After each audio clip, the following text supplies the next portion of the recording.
IT profesional, saya Sonia Priyanka dari IT Governance Indonesia, member of Proxys, akan memberikan informasi seputar pentingnya melakukan penetration testing di perusahaan. Penetration testing atau juga disebut pentest adalah praktik pengujian sistem komputer, jaringan, atau aplikasi web untuk menemukan kerentanan yang dilakukan oleh black hacker, cracker, maupun defacer. Pentest secara otomatis dapat dihubungkan dengan perangkat lunak atau software secara manual, termasuk mengumpulkan informasi mengenai target sebelum tes dan mengidentifikasi adanya temuan-temuan dan mencoba untuk menyerang baik secara virtual atau nyata dan melaporkan balik temuan-temuan yang ada. Perusahaan-perusahaan besar yang menyimpan data-data sensitif, contohnya adalah bank, pastinya tidak ingin jaringannya dibobol oleh orang yang tidak bertanggung jawab. Sehingga dengan adanya pentest, perusahaan akan mampu mengambil alih kontrol jaringan yang lemah tersebut dan menekan kerugian yang sangat besar bagi perusahaan. Jika kelemahan dapat diidentifikasi dan dapat dibuktikan beserta dengan analisis resikonya, maka Anda akan memiliki kemampuan dan waktu untuk memperbaikinya sebelum seseorang yang tidak berkepentingan mengambil keuntungan dengan kelemahan tersebut. Karena itulah banyak perusahaan rela menginvestasikan dana besar untuk melindungi perusahaannya. Salah satu metode paling efektif adalah melakukan pentest. Dengan melakukan pentest, celah-celah keamanan yang diketahui dapat diperbaiki secepatnya. Seorang pentester menstimulasikan serangan yang dapat dilakukan, menjelaskan resiko yang bisa terjadi, dan melakukan perbaikan sistem tanpa merusak infrastruktur jaringan perusahaan tersebut. Pentest biasanya disebut sebagai serangan white hat, karena dalam pentest hanya orang yang memiliki kemampuan baik yang dapat memecahkan masalah tersebut. White hat bertugas untuk masuk ke dalam sistem dengan menggunakan berbagai teknik yang mungkin dapat dilakukan dengan menyerang balik, kemudian menginformasikan posisi celah itu, dan segera memperbaiki sistem tersebut. Mengidentifikasi dan memilih metodologi yang berlaku dianggap sebagai salah satu kegiatan yang paling penting dalam melakukan penetrasi. Metodologi pentest yang terstruktur dan efektif didukung oleh penester berkualitas akan mampu memberikan output yang berkualitas tinggi.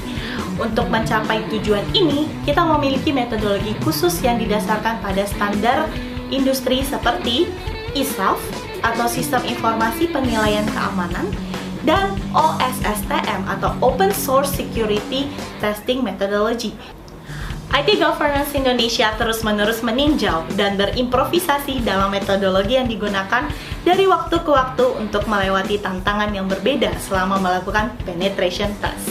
Adapun yang menjadi pengujian pentest meliputi 1. Target pengujian. Target pengujian dilakukan atas kerjasama antara tim IT di perusahaan dan tim penetration testing. Ini biasanya disebut sebagai pendekatan light turn on, karena semua orang dapat melihat tes yang dilakukan. Kedua, external testing.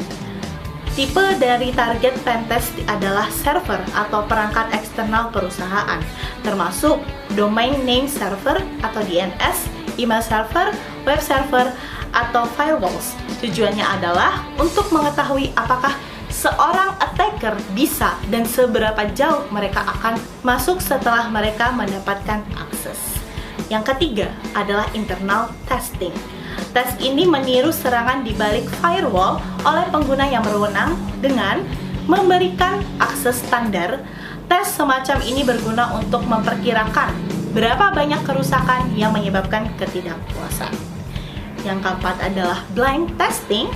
Strategi blind testing dapat mensimulasikan tindakan dan prosedur dari penyerangan dengan membatasi informasi yang diberikan kepada orang atau tim yang melakukan tes terlebih dahulu.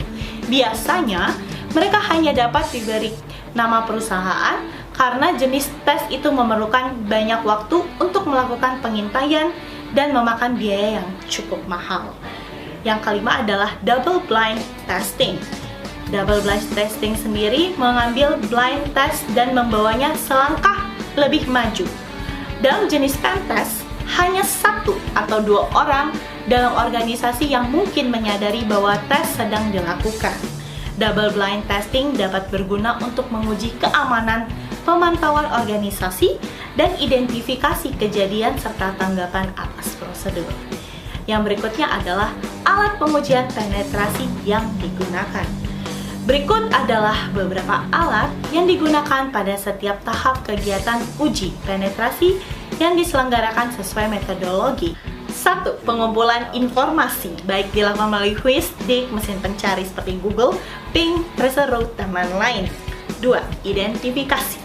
Identifikasi kerentanan didasarkan pada penemuan sebelumnya dengan referensi paket stromsecurity.org, securityfocus.com, dan yang kedua bisa melalui Nessus, Nexpose, Immunity, Canvas, WHOIS, dan DIG, NICTO, dan lain-lain. Ketiga, yaitu melakukan analisis. Keempat, patching dan retest atau reassessment. Yang kelima, escalating privilege. Dan yang keenam adalah report. IT Governance Indonesia siap membantu perusahaan Anda dalam melakukan sistem pengamanan informasi dan menghasilkan output pentester yang berkualitas.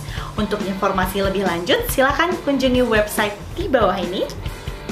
Subscribe dan follow juga YouTube channel kami untuk mendapatkan informasi lainnya. Terima kasih, salam IT profesional.